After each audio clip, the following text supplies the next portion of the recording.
Hello, hello, hello. Check one, check two. Am I in the place? Am I in the house? Yeah.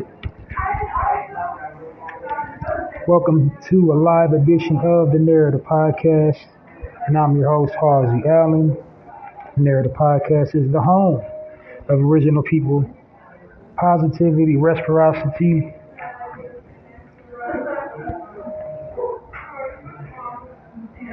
and positive frames of reference. Okay, so like I said, I'm live today, random live. I've been going super hard in the paint on Thursdays, but I really do these like when my schedule allows it. And so the allotted time was today, a Tuesday.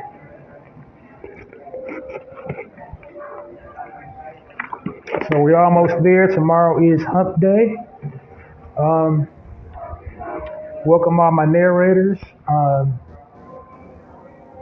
Thanks for tuning in tonight.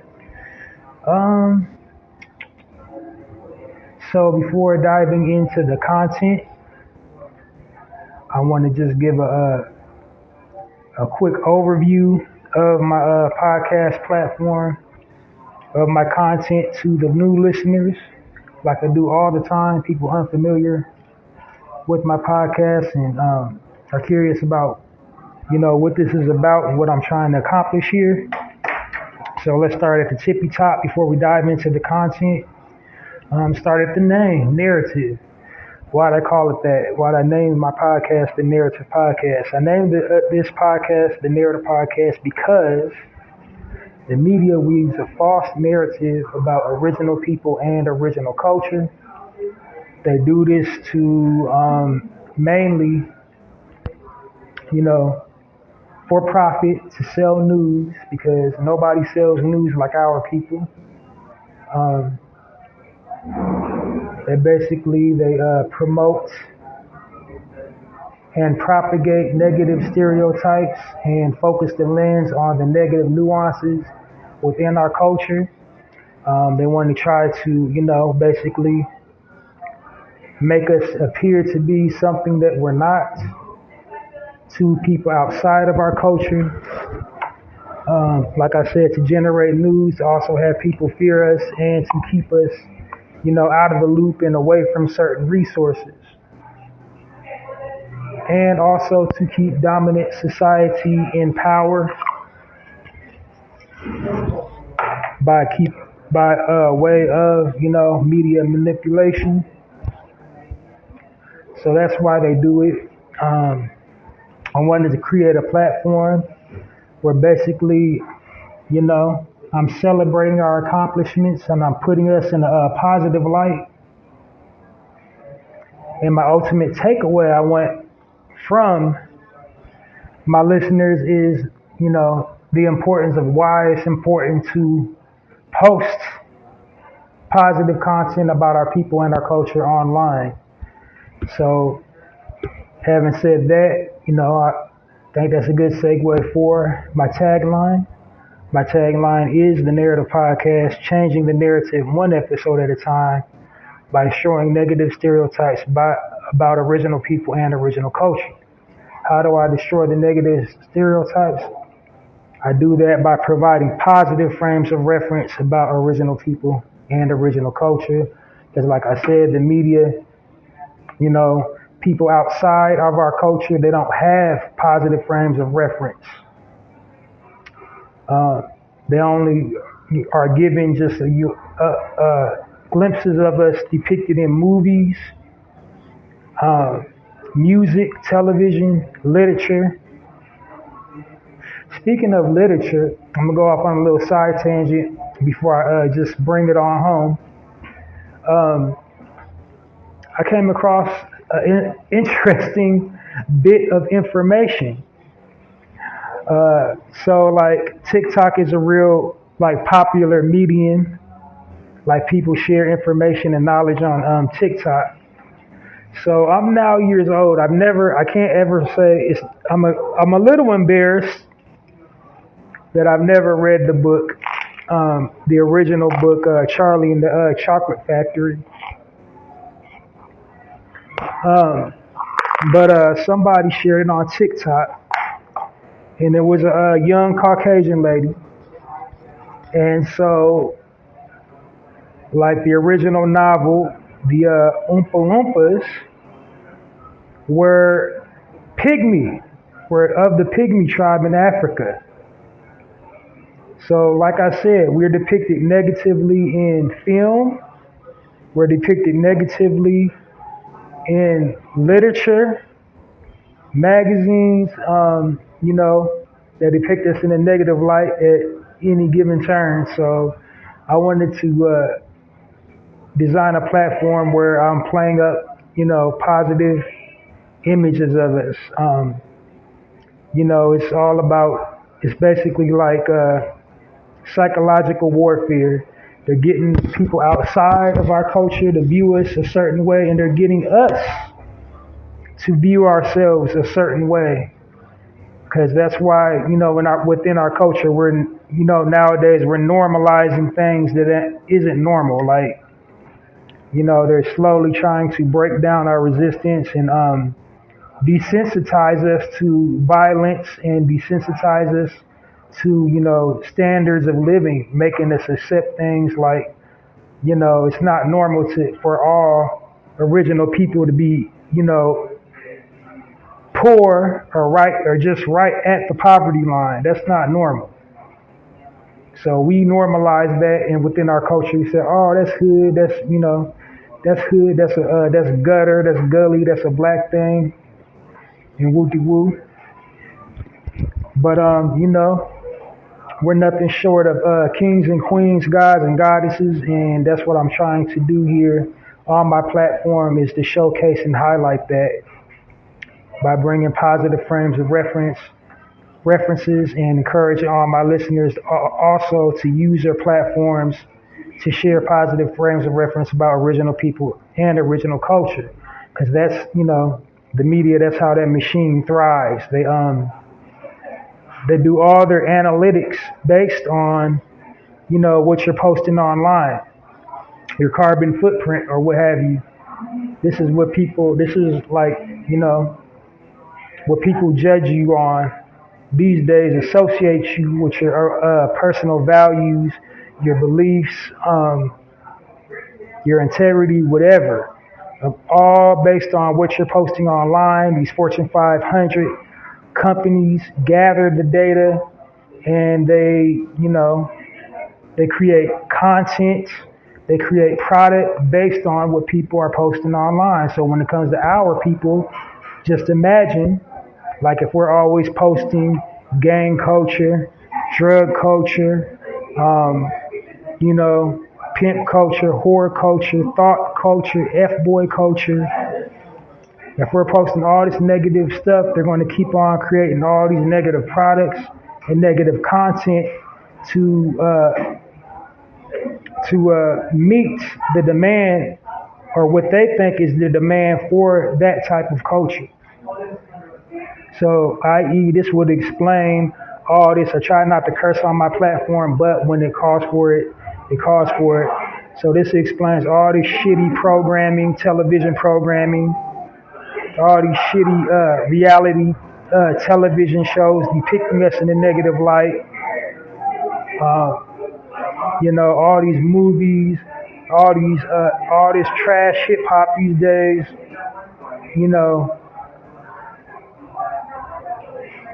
Objectifying our women, glorifying violence.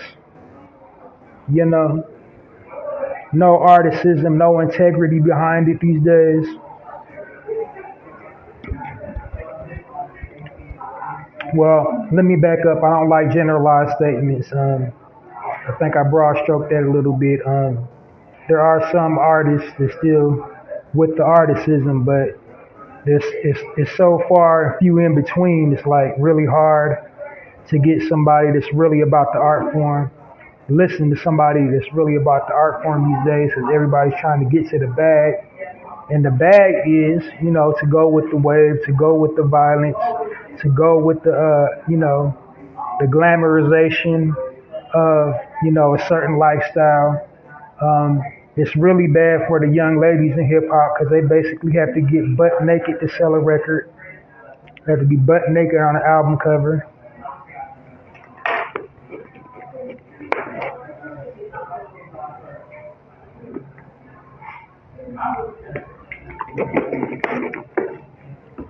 But anyway, I kind of veered off putting. Now I'm gonna bring it in focus, all the way in focus, bring it home, and then diving into the content for this evening.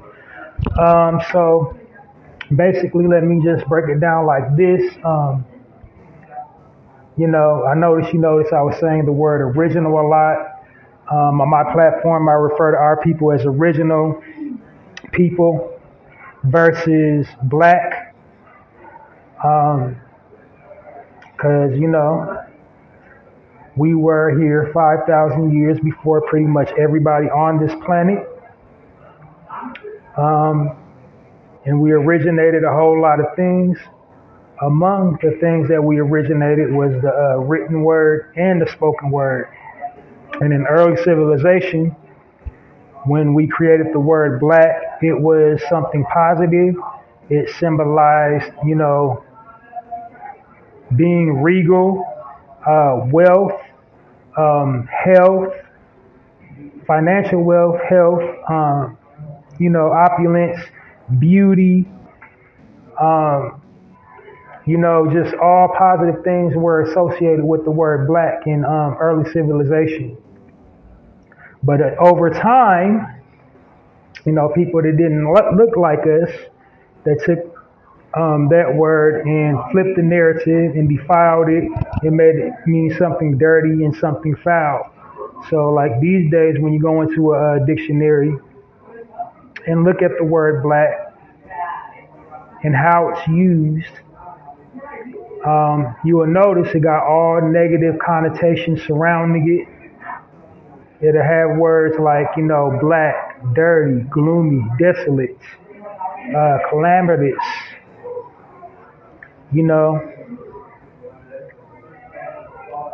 basically, dark or the end, or, it's associated with disease and it's associated with death, dying and death.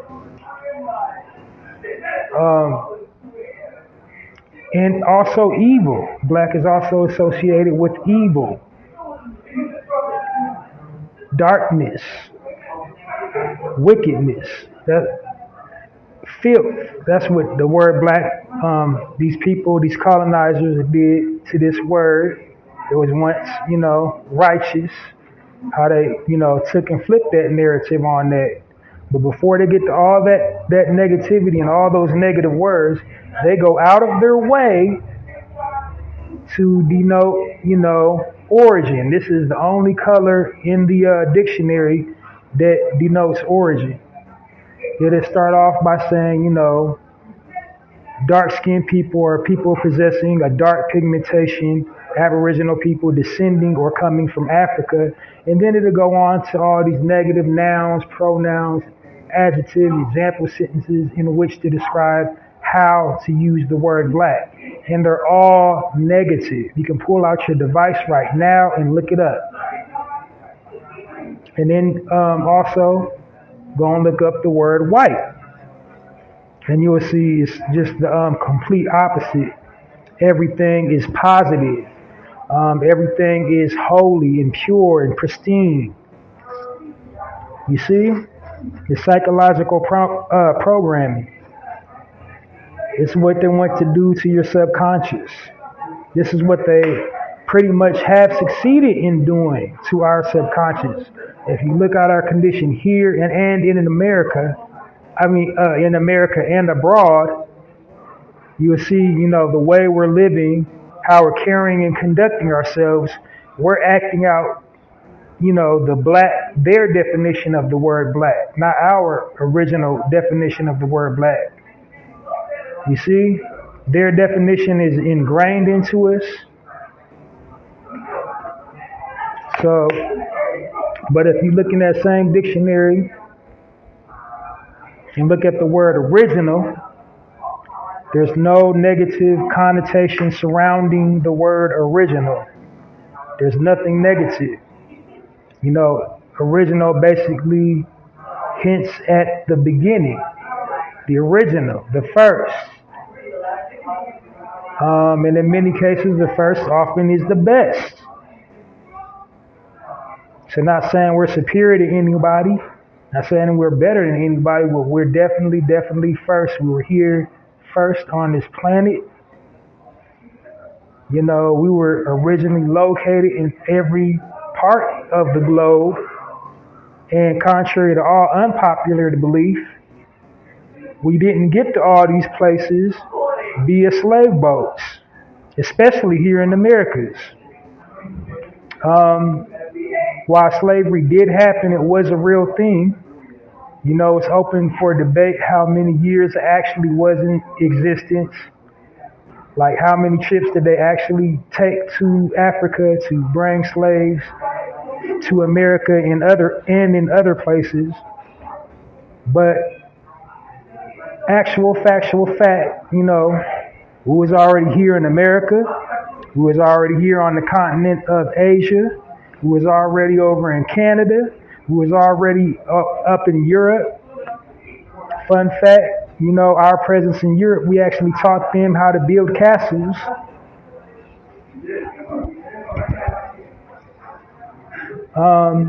We was everywhere. We was the original man, were and are the original man and the original woman. And that's why I try to go out of my way to, describe us or call us original on my platform versus black.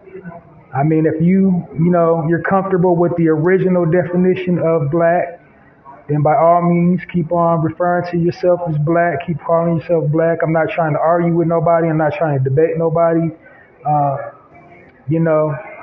Like I said, originally black wasn't a bad word. They turned it into a bad word. So black is very beautiful. Black is, where it's at. But, just on my platform, I try to, refer to our people as original. That's all. So I think you got the gist of what my platform is about. Also, I try to keep things short and sweet on here. When I first started podcasting, I had no idea what I wanted to do content-wise. So I would just hit the record button and just start talking. Didn't have any real sense of direction, what I wanted to touch on, what type of topics that I wanted to touch on. So I had to take a step back and, I wanted to uplift and edify my people. So the best way to do that is, keep it short and sweet, get right to the point. I try to keep my podcast really, short. I want a nice, cohesive flow to it. I want it to be digestible. I don't want to shoot over people's heads. I want to share knowledge and that information without losing people. I want you to be able to enjoy the content at your leisure, like not have to clear your whole schedule if you miss a episode here and there. So basically, I try to keep my podcast real short, so I'm not to just like the cut from rambling. So I'm not just rambling, and it's not just a glorified rant. I actually have speaking points. I have the sections, and each section is timed. I have speaking points, so I don't try to go over the allotted time I allow for myself for each section. And, package it up nice and neat and digestible for the listeners. All right, so now that you're up to speed on the Narrative podcast, I'm going to dive right on into the content for today. Today is a live feed, and so when I go live, I change the narrative by sharing positive frames of reference, and the positive frames of reference that I share on a live feed are articles. And the reason why I do that is because the stories I share usually no one's heard of, and we already discussed why nobody's heard of that, because the machine don't want you to hear about them. The machine doesn't want, you to hear positive things about our people. They want you to embrace the negative stereotypes. They want you to believe we're not, a righteous people. They want you to believe we don't have any family structure. They want you to believe, we're not all entrepreneurs, that we're not scientists, that we're not mathematicians. We was the original educators. We was the original scientists. We was the original, mathematicians, original alchemists, original builders, original architects. They want to depict us as just, lower forms of life, downtrodden, desolate, destitute, disenfranchised.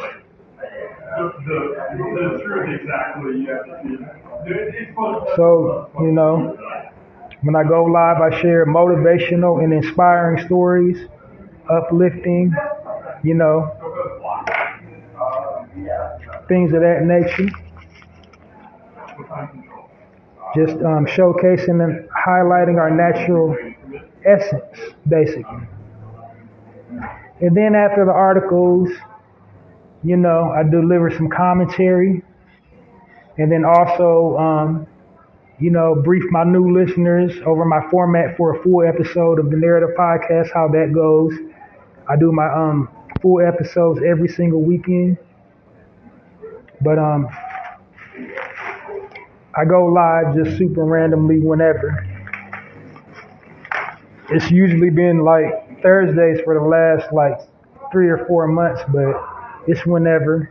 I try not to go live on Fridays because, like I said, I broadcast on Saturdays, so I don't want to ever do an overlap day.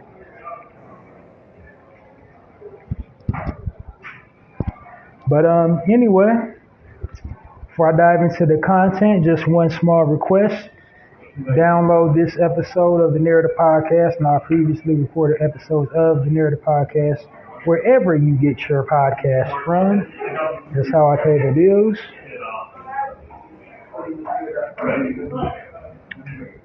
So here we go, diving in. First article that I'm sharing with you, the headline reads, Abandoned Newborn Baby, or abandoned, start all over. Baby abandoned near dumpster when newborn is now CEO of company valued at $62.2 million. And the brother's name is Freddie Figures. He was found and adopted by a couple, a man by the name of Nathan and his wife Betty Figures. At age 12, he landed his first job as a computer tech. By age 15, he had already started developing a cloud database system in his backyard. He's now the founder of Figures Wireless Telecommunications. That's a company valued about $62.3 million. So yeah, that's quite the accomplishment and definitely a positive frame of reference. Just a living example of you can do it no matter what your circumstances is, no matter how they try to, show us and depict us in the media. We just got that unbreakable, unshakable will, that fire. We all got that inside of us. No matter what we come from, We always find a way to triumph in the face of adversity. This story is kind of reminiscent of, I don't know if you have ever heard of him speaking in an interview, but Tommy Davidson Jr., the original cast of In Living Color, he also, was abandoned by his birth parents, and they tossed him in the dumpster as well. And some like Caucasian people raised him, but he's still down with his people,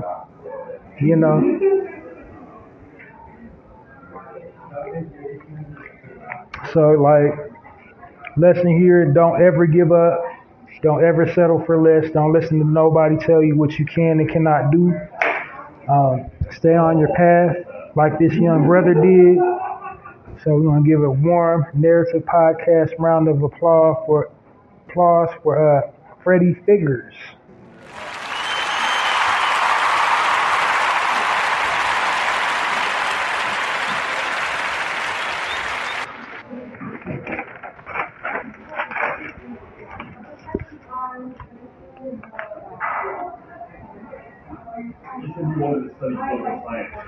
All right, for my next article, Mom and Son opening first ever Black-owned children's bookstore in New Jersey. Mother's name is Victoria Scott Miller and her son Langston. And that's really all it really said in the article. It just showed the picture of them hugging. I didn't think to try to pull up to see, another source to see how they came up with that and what they're going. I guess I can do that right now. Let's see.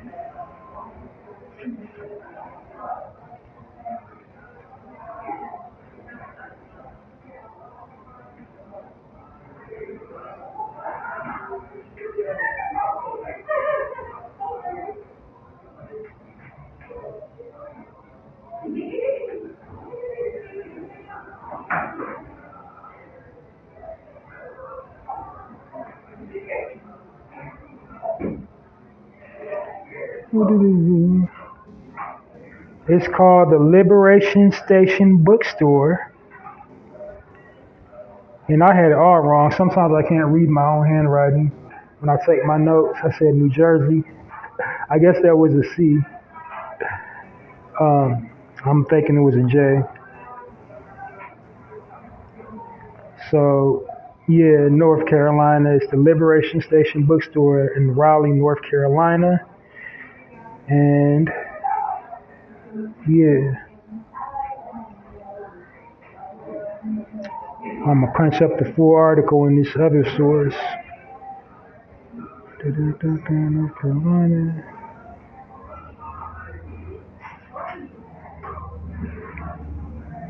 So her husband, Dwayne, also had his hand in it.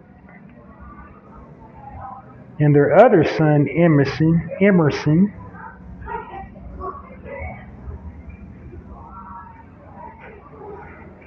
So the focal point is to fight for a lack of diversity.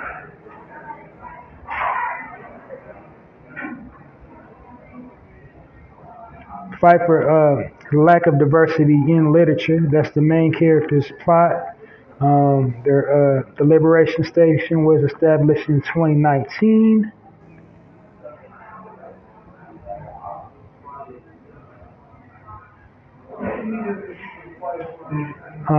She got inspired when her youngest son shared his dream of becoming a writer. And they went to their local store to look for books similar to what Langston wanted to write about, which would revolve around young black boys, but to no avail. They only found a few. So that's how they got the inspiration for the bookstore. They invested what little savings they had, started selling books at pop-up markets, art galleries, hotel lobbies, and churches. Da-da-da-da.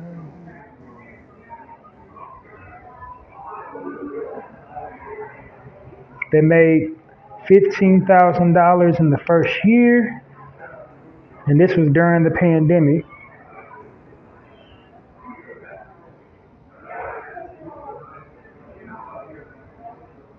And now they got a physical brick and mortar location they're trying to open, 208 Lafayette Street in downtown Raleigh, North Carolina. And that's all I had about that. But motivational and inspiring nevertheless. Next time I try to take more accurate notes when I'm getting these, like, just when I come across these articles, like they come up in my feed and I kind of just screenshot them. And sometimes when I screenshot them, like all the information get chopped off and I forget to like, take the notes after that. I try to record them like immediately, but get busy during the week. So when I go live, I like to try to like accumulate the articles. And I got a whole lot of articles to share this evening. All right. Next article. The headline reads, an 11-year-old boy creates and produces a family-friendly sitcom about smart kids of color. Not crazy about that, of color. Also not crazy about a phrase like underserved. It's just like, it's like really code words. I don't like code words. Like just say what you mean.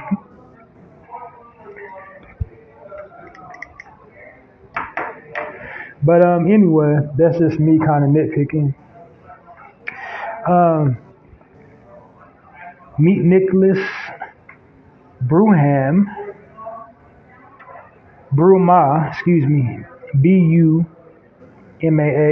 I don't know if I'm mispronouncing the young brother's name. Not good with names.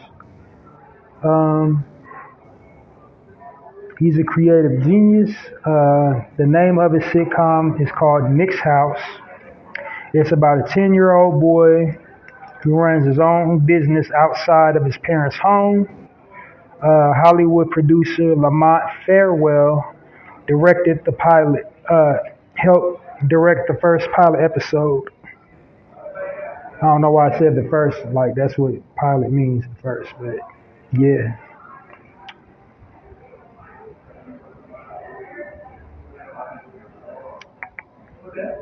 So that was definitely worthy for a round of applause.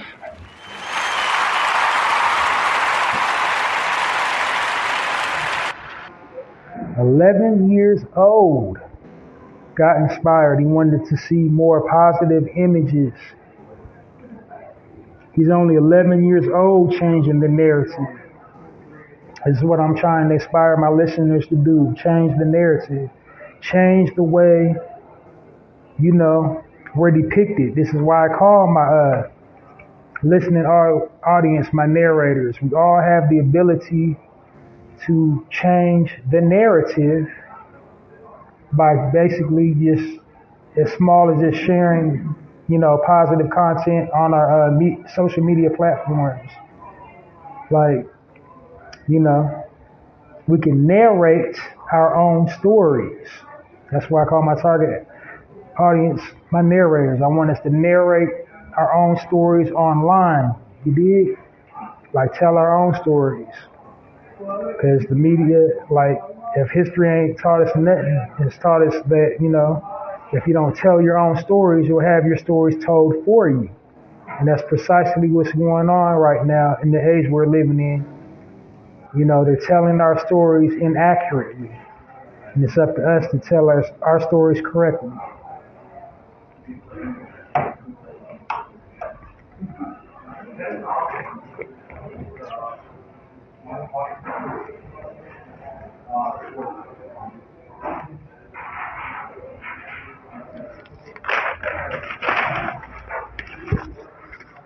All right.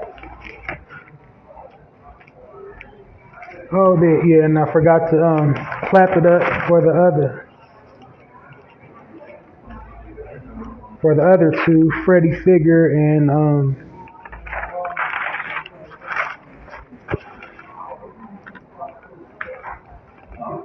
Victoria and her son.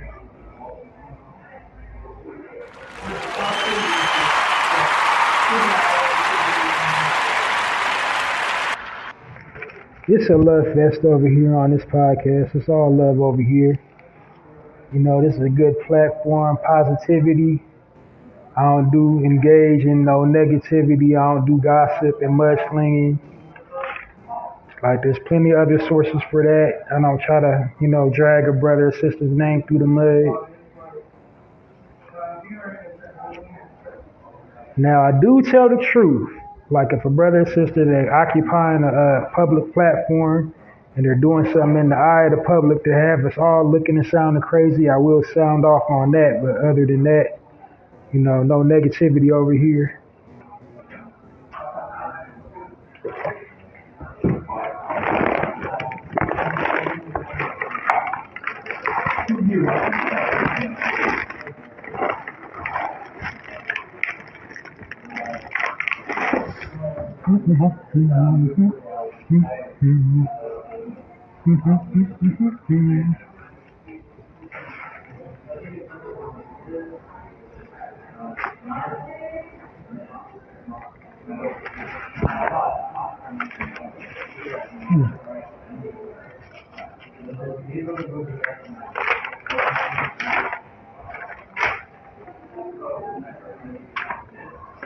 Let's see. Did I get it?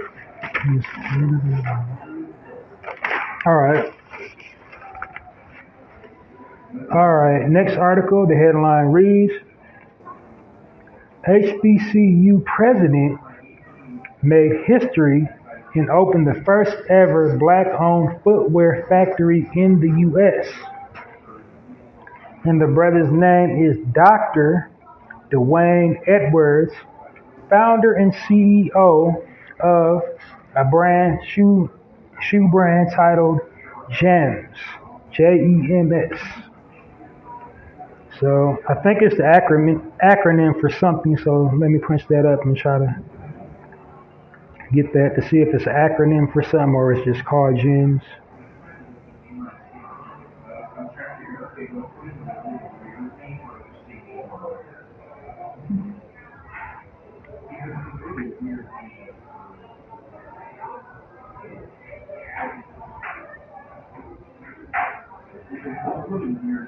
Okay, going to a different source. Gems. Oh, let me go to the other one. I just seen it. Gems, look. All right. Come on.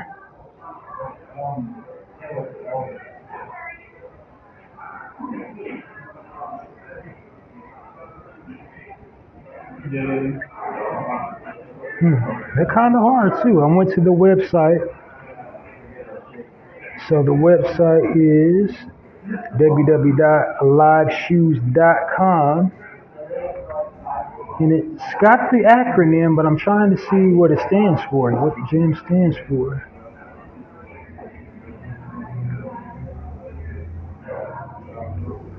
It doesn't say it, and it's not an about section on here. It doesn't look like. I don't like that one, because now I'm kind of wondering what it means. I'm not going to give up so easy. I'm pretty sure it's in here. Business Health Hubs. Gems by Pensole. It's a partnership between Diamond Design on the brands.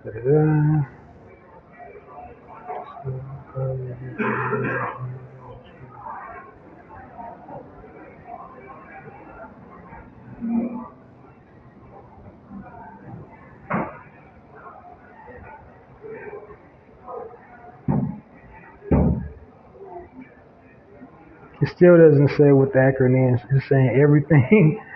I don't know. I might have to just try to send an email and ask. Okay, here it goes. GEMS, the acronym behind the factory's name, stands for the initials of Jan Ernest Matlinger, Matzlinger, a black cobbler and shoemaker who lived in the 1800s and is credited with inventing the shoe lasting machine, which increased the speed of shoe production, according to Gems by Console. So there it goes. Jan Ernest Matlinger. That's what the Gems brand stands for. So definitely go to the website, support that brother. Go purchase you some gems. It look kind of hard, I ain't gonna lie.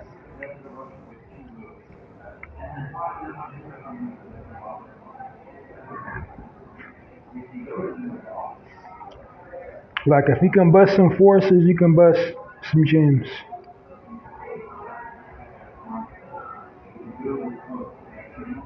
Because these days people is just making like Jordan's just out of anything now. People are taking flaming hot Cheetos and making Jordans. So if you can do that, you can bust some gems. Gems look kind of hard.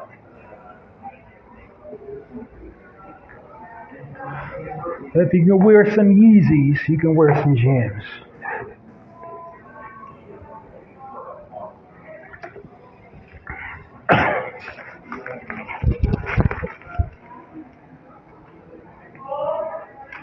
All right, next article reads,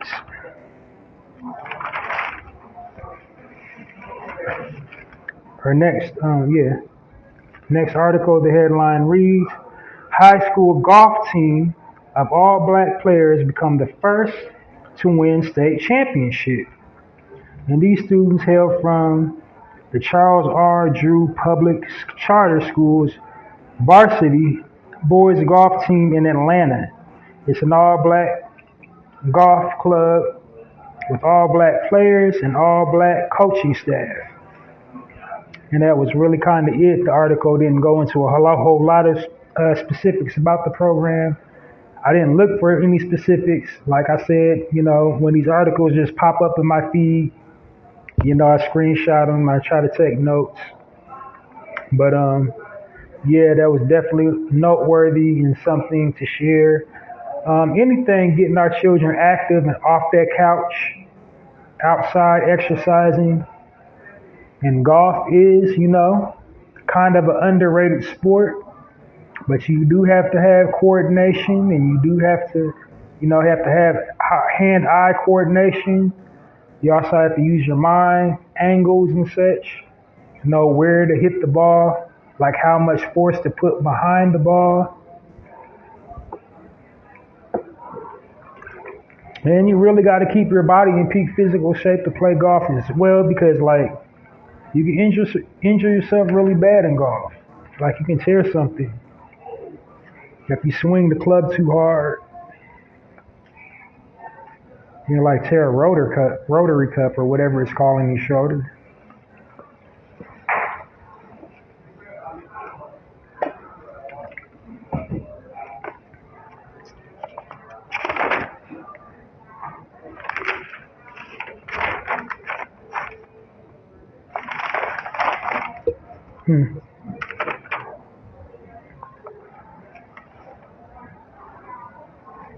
Dang, why did I write them like that?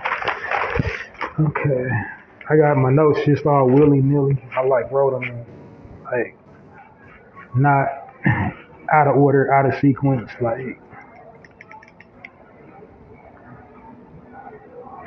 All right, please bear with me. Some of these articles that I shared, the headline is the article, and this is one of them. So this brother is of Nigerian descent, I believe somewhere in Africa. So I know I'm going to butcher his name, but here it goes. Yusuf UFOF Ekong, EKONG, makes history by solving a 30-year-old Japanese math equation. And like I said, some of these, headline is the article, that's the article.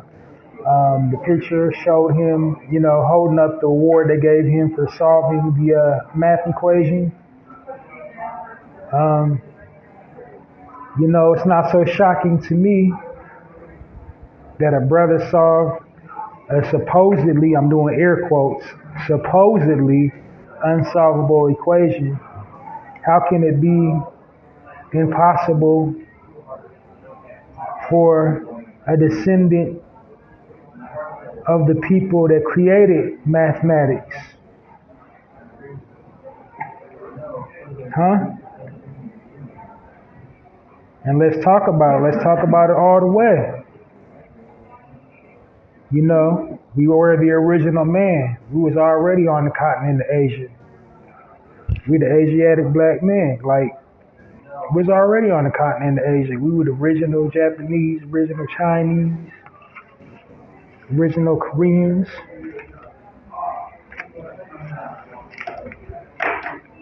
So that's not shocking that he solved, air quotes again, a Japanese math problem.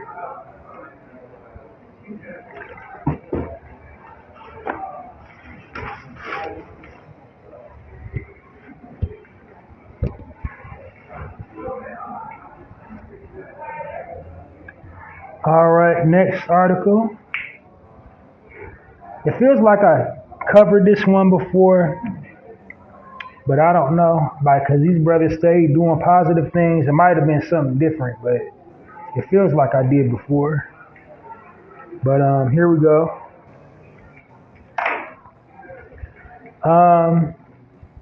Next article, headline reads, Meek Mill and Kevin Hart donate $15 million to underserved youth in Philly. Meek Mill, Kevin Hart, and someone named Michael Rubin will donate $7 million to Philadelphia area educational causes. Most of the funds will go to low-income students attending private schools. So definitely clap that up.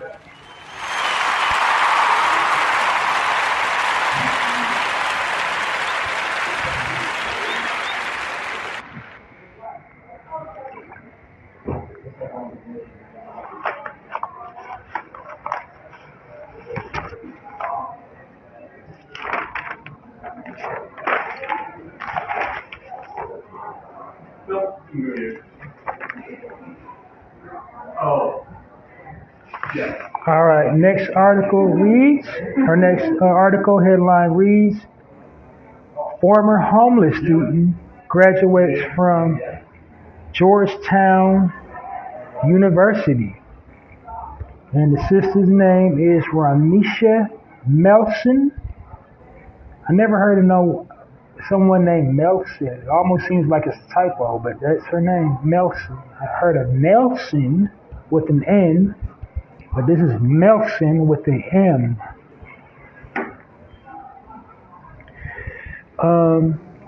And she graduated from Acosta High. Let me go check what state is that. It didn't say how she became homeless either, but that's always good that you overcame your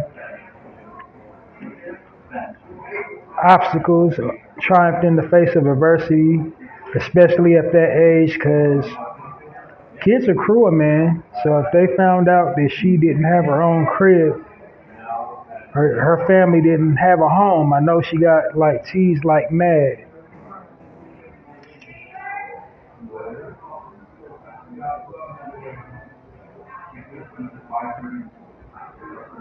Trying to punch it in, screenshots.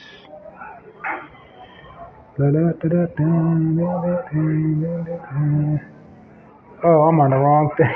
I'm on the wrong device. Okay.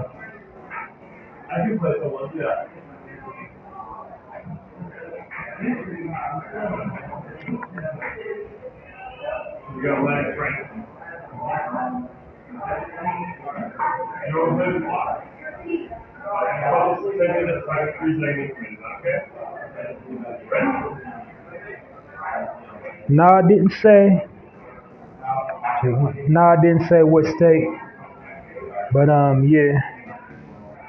Nevertheless, though.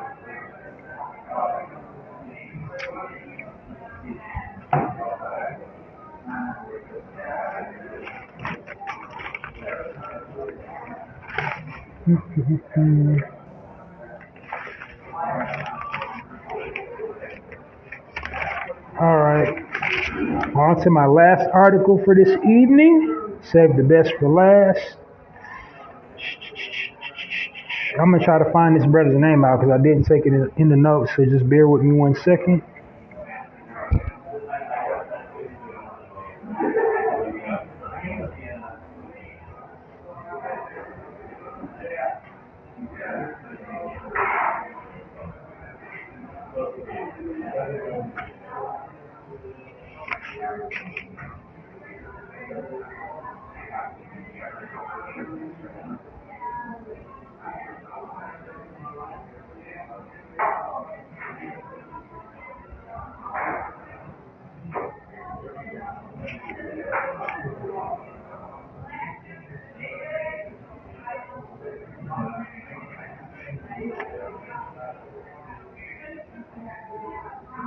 Okay.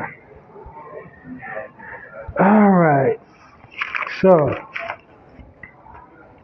my very last article of this evening. The headline reads: Black man owns 98 acres. Why brother say Lakers? I don't know. I must be thinking about the Lakers for some odd reason. Black man owns 98 acres of land in West Virginia where he built an educational complex for black and brown youth.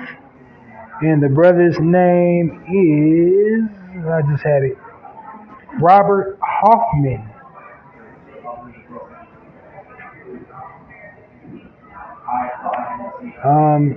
So he's trying to find people to mentor because he's getting up in age. He wants to pass the torch.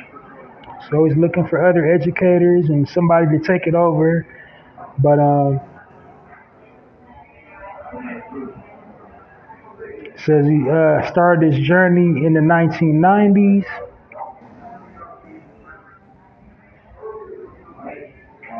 He was getting going, trying to get his skills up as a leader. He was going to workshops and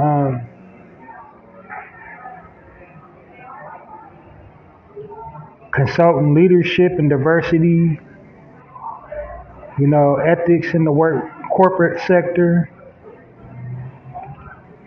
And then, we kind of scaled up the corporate ladder and used some of that money to purchase and acquire the land.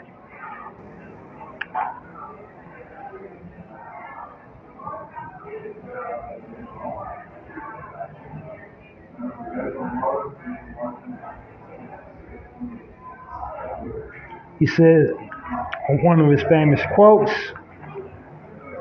or not like his famous quotes, but just something he said in the 1960s before integration, many black communities were thriving with retail businesses, morticians, dentists, doctors, lenders, etc. His research showed that integration destroyed the self-sufficiency of black communities built by segregation.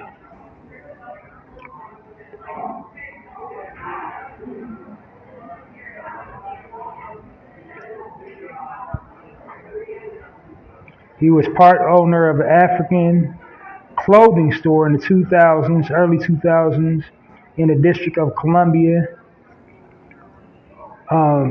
Adams Morgan neighborhood. So they went out of business because his business partner moved back to Ghana,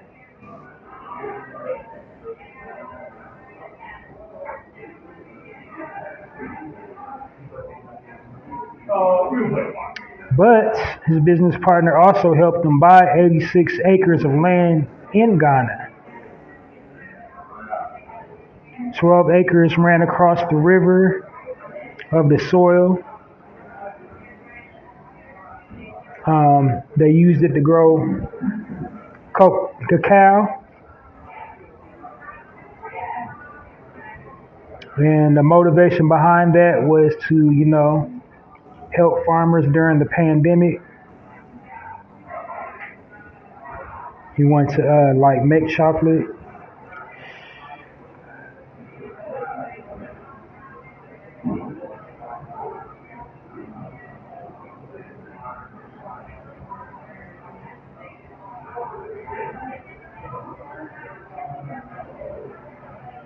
This also says he's a native of New Jersey and currently resides in Columbia, Maryland. So I had to go to another source. The source where I originally got the story didn't have all the information, it just had the headline. But that's it in a nutshell. And clap it up for that brother. And we just need more brothers like him to take the helm, because we just can't leave, the education of our children, who are the future of this nation, the future of our communities, in the hands of others, because they're not going to, educate them properly. They're not going to tell them about their heritage. They're not going to have patience with them. They're not going to try to go the extra mile. So anybody in our community that's starting a school, if just because you're unable, if you know of somebody trying to start their own school, get in on that. Because we need more of our own schools. We need more of our own academies, learning institutions, academies. Because they're going to just teach our children whatever they want them to know. They're not going to, allow them to express themselves. They're going to try to stifle their creativity.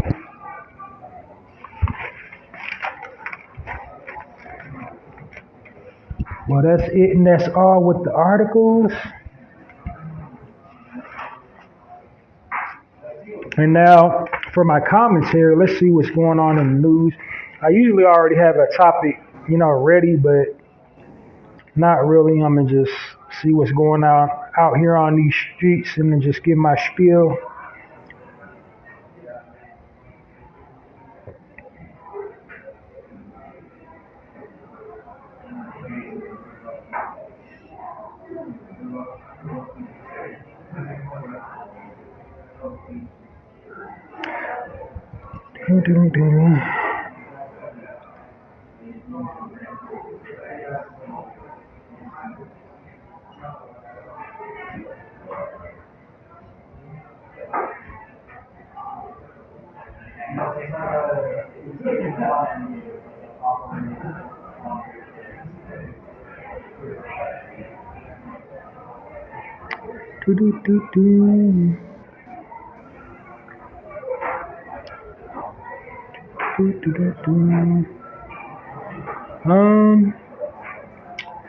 Nothing too poignant, relevant, or pressing. I think we've all heard about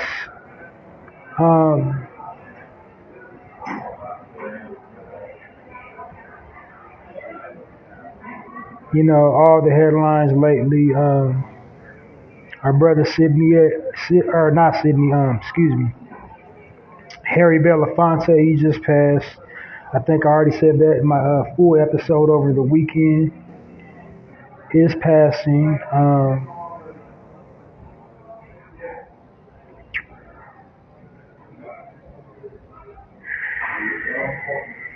think I already talked about Carolyn Bryant. Yeah, I did. I talked about that over the weekend.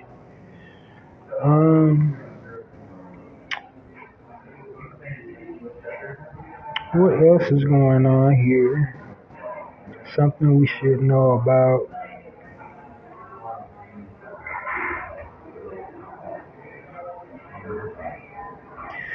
Nothing real pressing, I feel, in my opinion.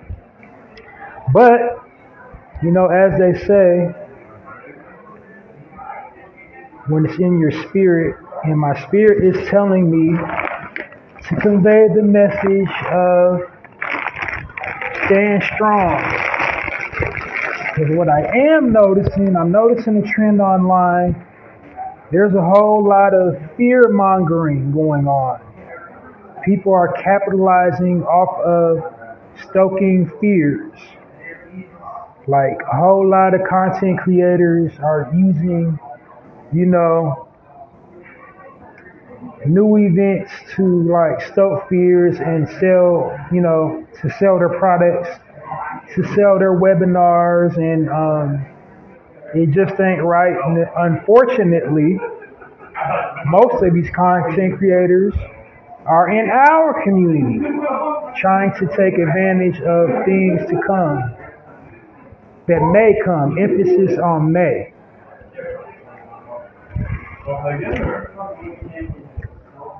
Excuse me for crunching. So, like the biggest thing I think people are trying to take advantage over is like they're really trying to milk, the currency going on, the new currency, South Africa, China, Russia. They're really trying to take advantage of that and trying to misdirect and lead people into a certain direction, like, tell them to sell stuff, buy stuff, and it hasn't even actually happened yet.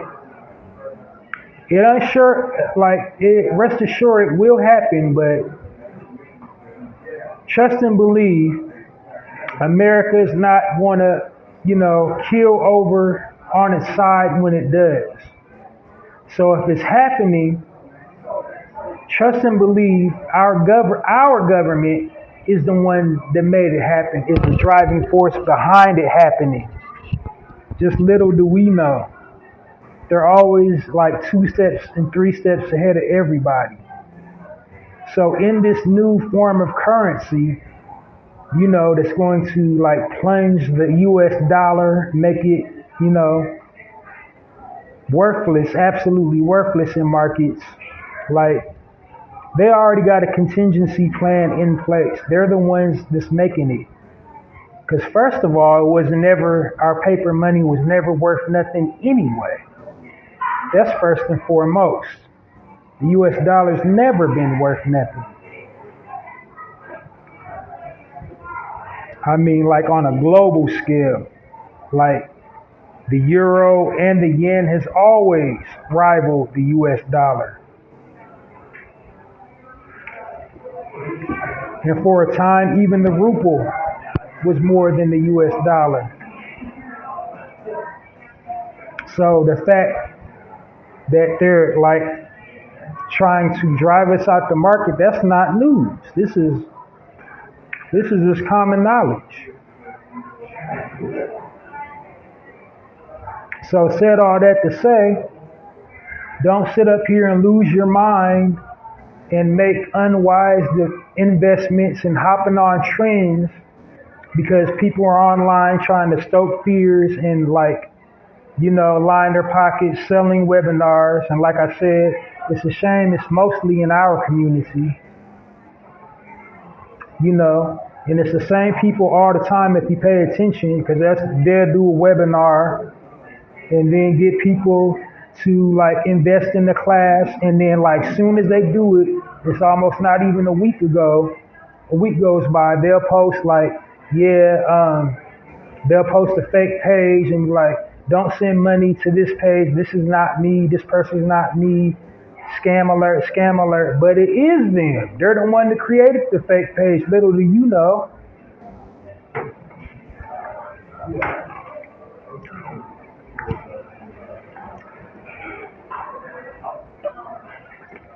Another thing not to just lose your mind over is AI. Like AI is here.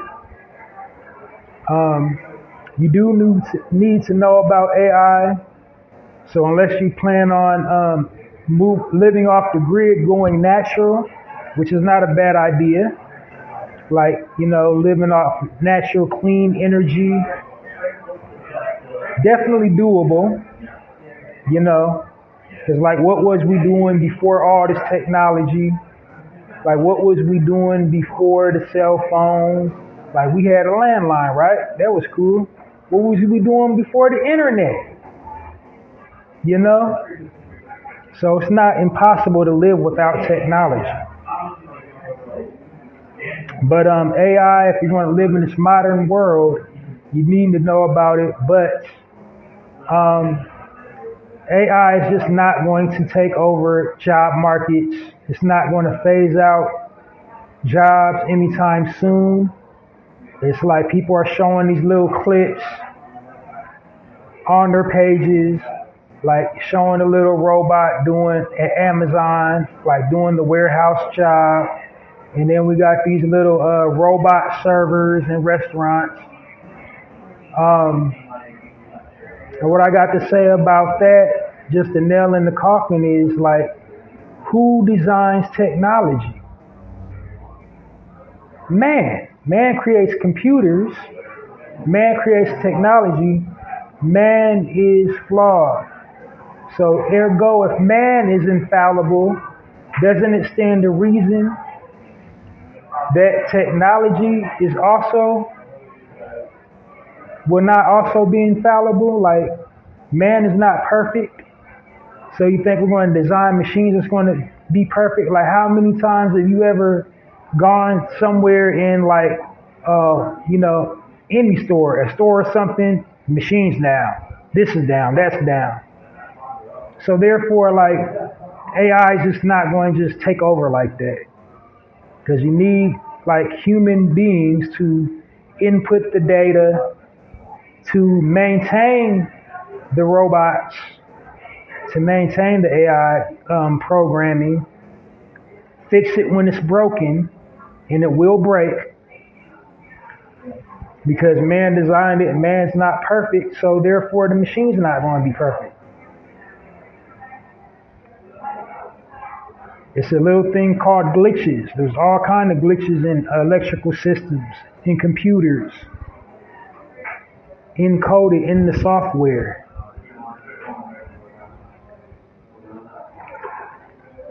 So it's only perfect to a small flaw. Like, so don't like buy into the hype that just AI is just going to take over the world. Like, don't let nobody sit up there and get all up in your head like, oh, you better get with the program or you're going to be left, because these jobs won't be available in the next 5, 10. It's going to take like 40, 50 years before, AI reaches to that level. Although, technology is like advancing at a rapid pace, like, machines are not going to replace humans. It's not going to happen. So don't let people just sit up there and sensationalize you and make you think like, you got to you do have to step your skill game up. If you're a 9 to 5, you got to constantly be upgrading your skills, whatever industry you're in, whether it's in the hospitality industry, whether it's in, whether you're like a general laborer, like do warehousing, or in the IT, most definitely, because new software packages come out like almost every other, chipsets and software bundles come out every other 6 to 9 months. So you need to be skilled in that. So you need to keep up with the new certifications. Every time a new certification comes out, you need to have it. But other than that, as far as AI, like, we're not going to just plunge into a post-apocalyptic state. Like, you're not going to have a robot daddy. Robots are not going to be impregnating women. Like, it's not, what I'm saying? Like, I'm saying they're ridiculous, but people are online being ridiculous about AI.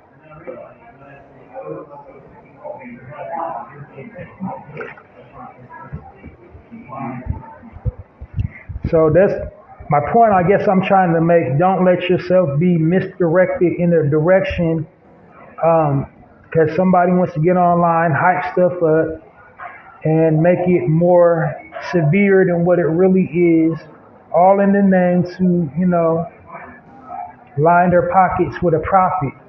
They want to sell it, they want to pitch whatever little webinar they got, and they want to try to scare you, fear monger you into purchasing their product to quote unquote better yourself and prepare you, equip you with the tools to not get left behind. And it's so sad, most of them is in our community and supposed to be leaders in our community, and their sales pitch it like, you want to be on that plantation for the rest of your life and and you need to get up in here and spend this like $800-900. The only first class is only going to be like $16.99 introductory fee for this, that, and that, and that. Come on, classes are filling up now. I'm just basically saying use common sense. You know who's real and you know who's for the people and you know who is just trying to line their pockets. Like all skin folk ain't your kin folk.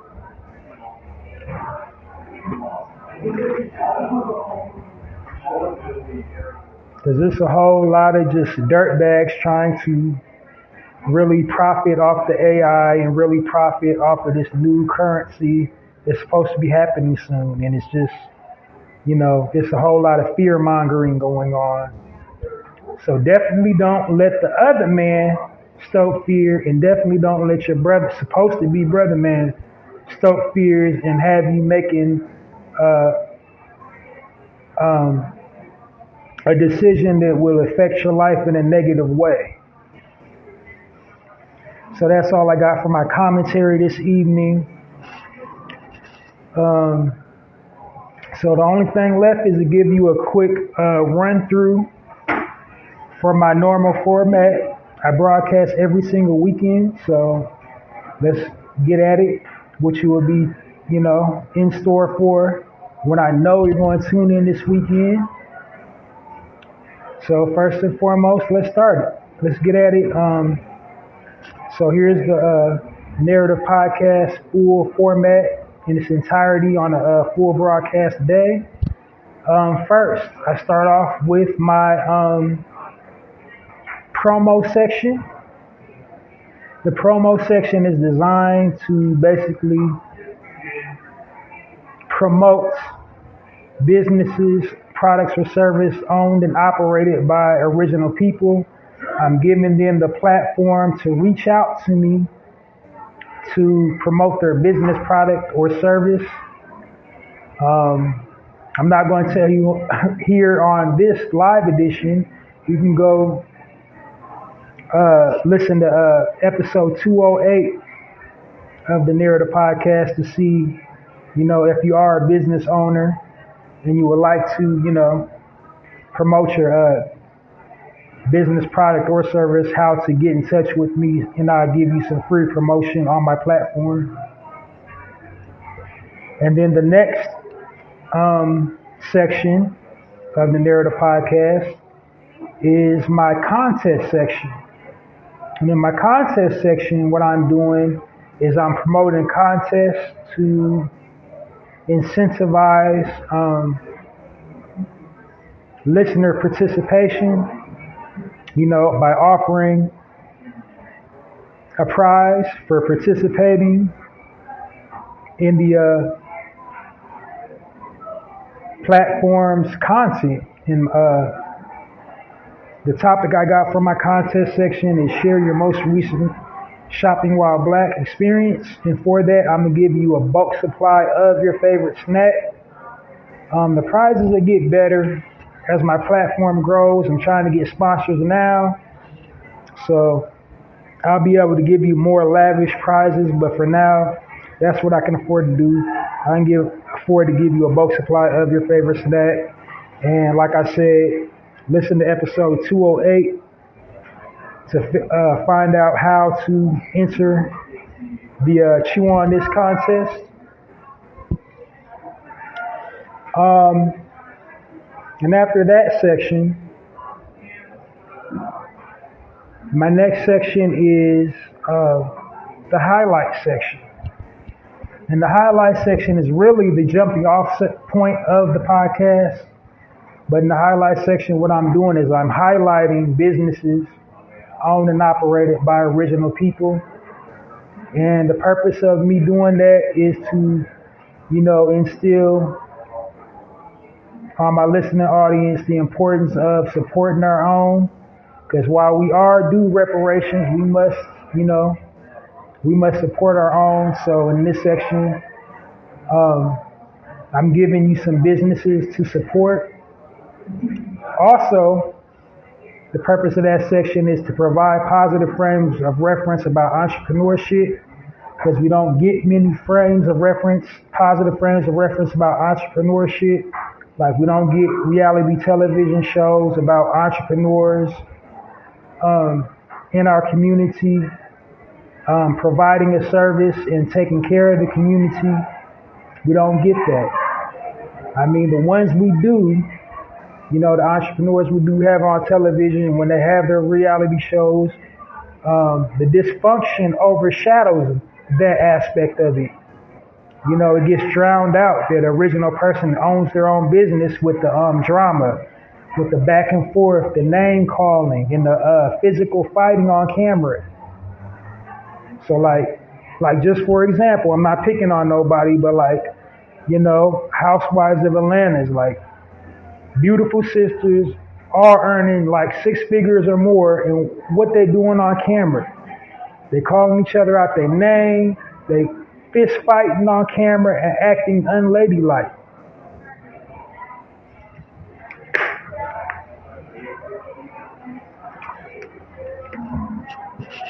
So that's just, that's how I want to preface that. I'm again, I don't use my platform to drag people.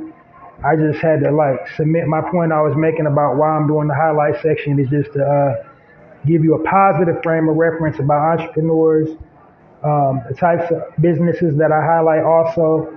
They hire their own. They pay into a nonprofit organization, or they have their own nonprofit organization.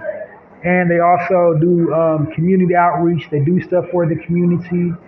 They give back. They donate to different charitable causes, like whatever. You know what I'm saying? Have different initiatives, have training programs and all that. The types of businesses I highlight in my highlight section of the Narrator podcast. And then also, lastly, I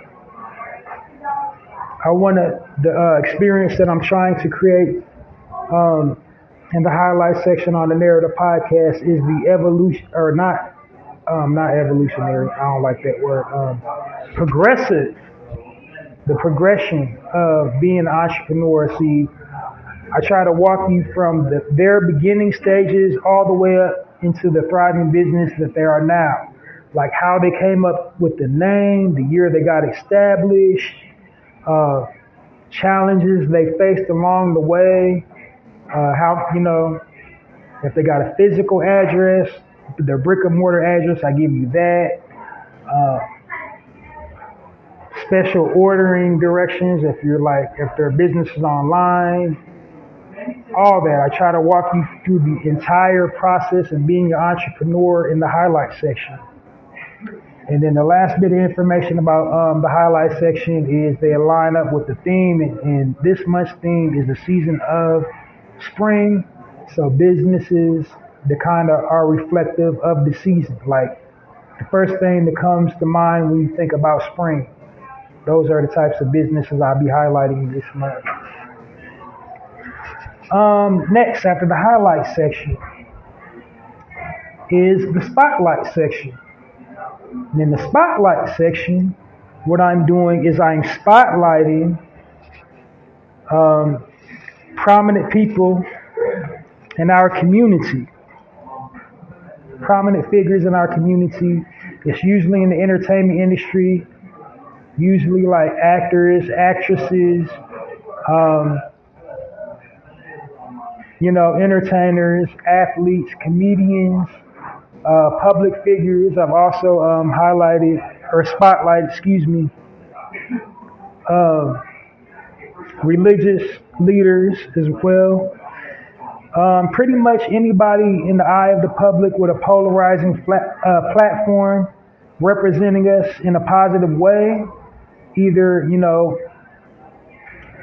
via the way they carry and conduct themselves in the eye of the public or some type of, philanthropy or charity, um, social justice, social activism type work, charity, giving back to the community, but most definitely speaking unapologetically on public platforms about our situation and our communities and our needs, without double backing and trying to apologize or contextualize to not offend other people.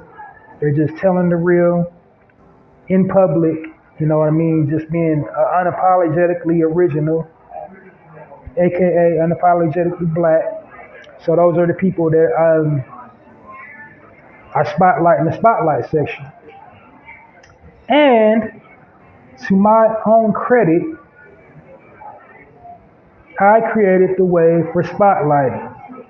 Because before I added a spotlight section to the Narrative podcast on my platform, nobody was spotlighting anyone. Because now every time you look on YouTube, every time you pull out your device, anytime like somebody's interviewing somebody, nowadays they'll say, today's special guest is so-and-so will be spotlighting so-and-so, such and such, woo-woo. And today's spotlight is on this person or that person. But nobody was like spotlighting anybody before I added a spotlight section to my podcast. So I gotta clap it up for myself on that.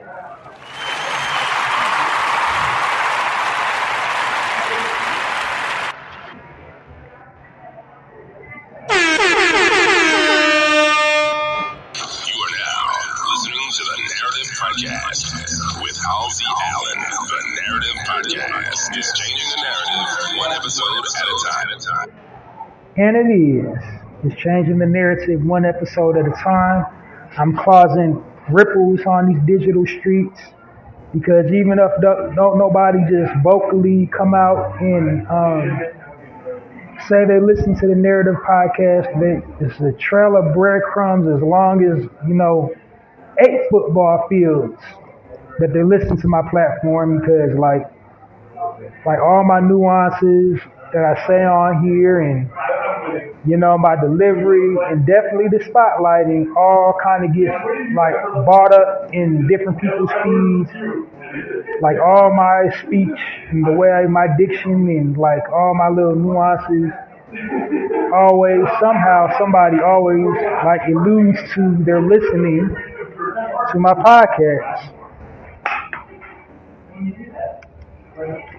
So imitation is the best form of flattery. So many people's doing it. I'm very flattered.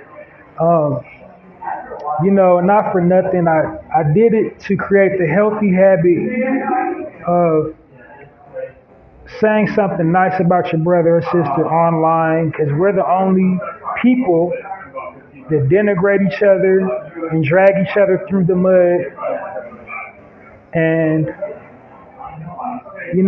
always talking bad about each other, going back and forth on Instagram, going back and forth on Twitter, clapping back and all that.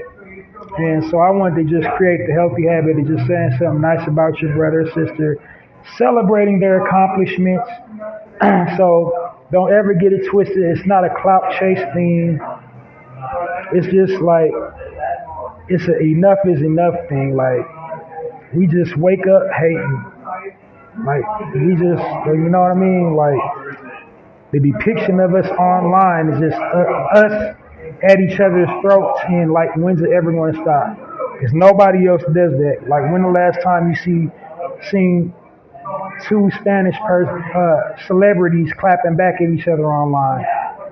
When the last time you seen two like Caucasian people clapping back at each other back and forth online? Like the last time you seen that was freaking Jay Leno and Robert Letterman, like, or David Letterman, whatever his name is, the Letterman and Leno. Like that was the last Caucasian open beef you seen.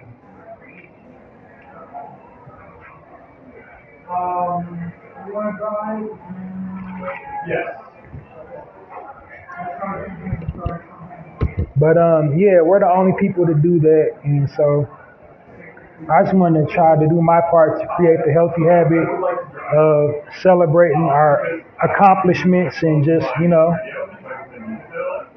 loving up on each other, basically. Like I'm real envious sometimes. Like I feel like I'm an old soul, like I should have been alive in the '70s, because they knew like it was just love back then. They see you walking down the street. Hey, brother, don't let the man get you down.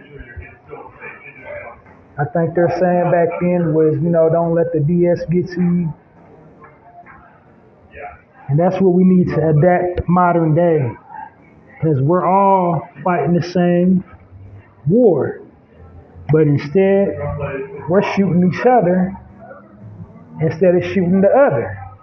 And I'm not advocating violence. I was just using a euphemism to say, like, we don't need to be dragging each other up and down social media.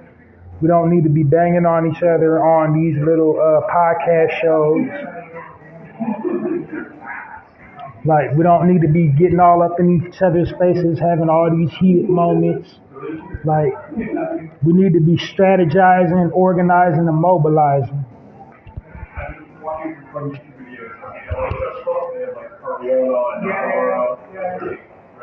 That's all. So that's basically what the spotlight section is all about. Then after my spotlight section is the health and wellness section. In the health and wellness section, I'm doing that because, to teach us how to armor up here in these streets, to give you tips to have a healthy, active, fit lifestyle. Because the reason why I'm doing that, we're basically being attacked on all fronts, mentally, physically, and spiritually.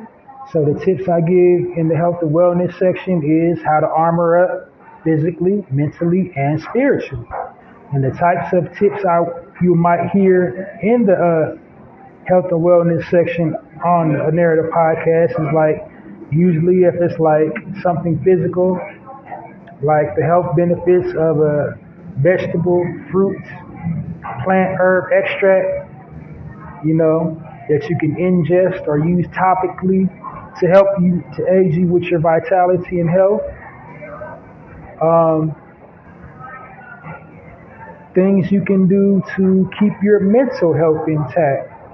I give you tips on how to do that, how to de-stress, and things like mindful breathing, to bring the stress levels down, and just basically meditation, and just basically like how to stay in your right mind. On the spiritual side, things like praying, meditation. Every once in a blue moon, I throw a wild card in there. I might throw some metaphysical stuff in there. Like using the power of words or visualization.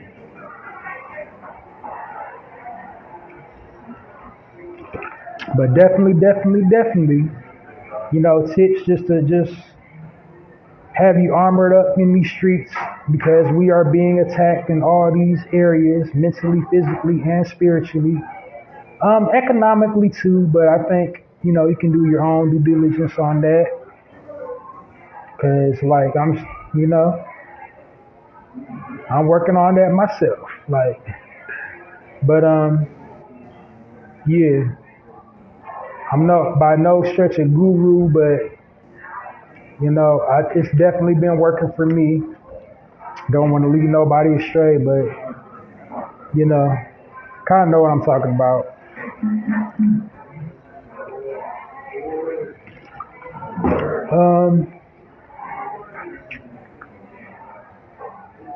So after the health and wellness section, I transitioned over into my what is it called?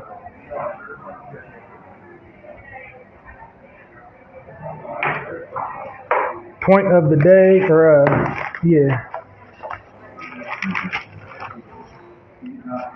I gotta go through the notes. I forgot that quick.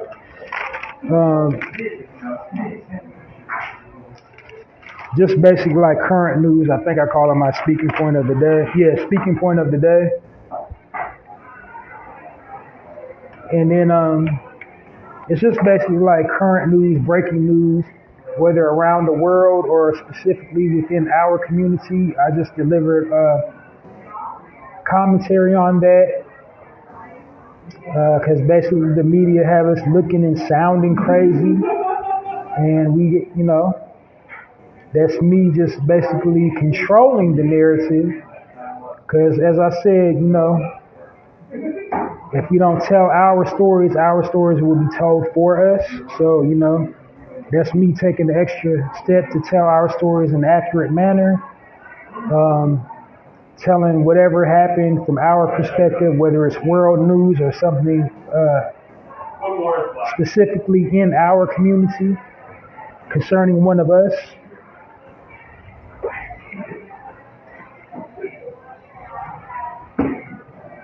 And then after that, I round the whole thing up with my final thought or final word for the day. I'm kind of back and forth between what to call it. Final thought or final word. It's a gem, a pearl of wisdom, just something insightful, observation, just, something that'll resonate with you, something that'll make you ponder, life and think critically, but definitely something wise.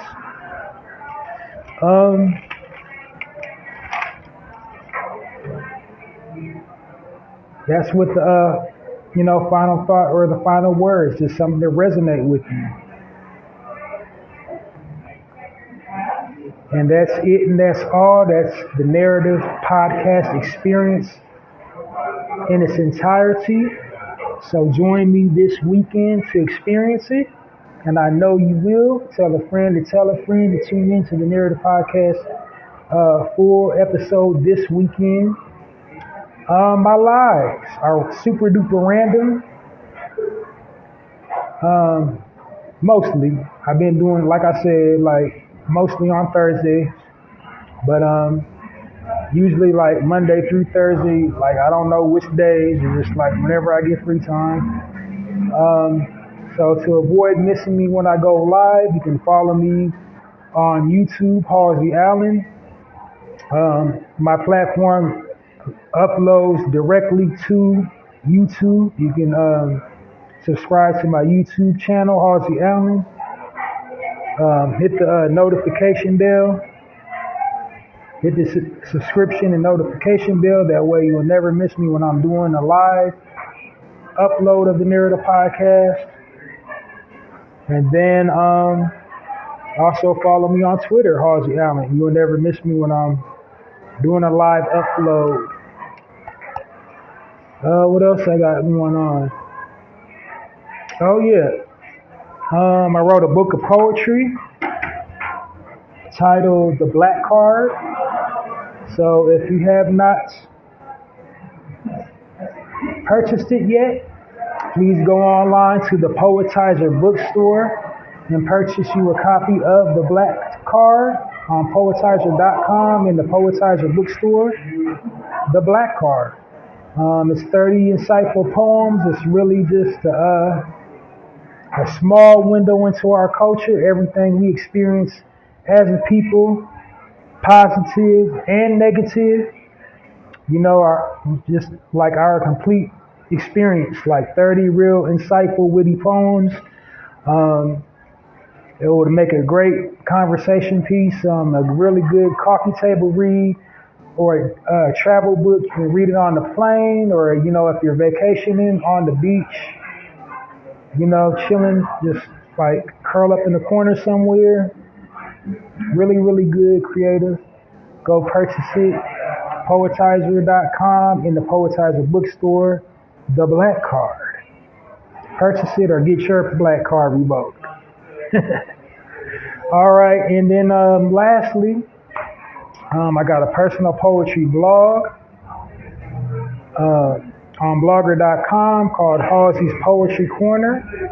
The tagline for that is Halsey's Poetry Corner. Poetry with a passion. Poetry for all occasions. And when you read one of them, you'll find out why. And the way, how you support it is, visit the link. Share one poem or all my poems from Halsey's Poetry Corner on your preferred platform, whatever platform you're active on. Facebook, YouTube, Twitter, TikTok, Tumblr, Pinterest, whatever you're on, go to Halsey's Poetry Corner at www.mrhalseyblogs.com, on blogger.com, and share a poem from Halsey's Poetry Corner on your preferred platform. Well, that is it, family. That's it, and that's all. Thank you for listening to me this evening. Please join me this weekend for another full edition of the Narrative Podcast. That's it, and that's all. Halsey, I'm wishing you love, light, healing energy, and I know you want to join me this weekend. Tell a friend to tell a friend.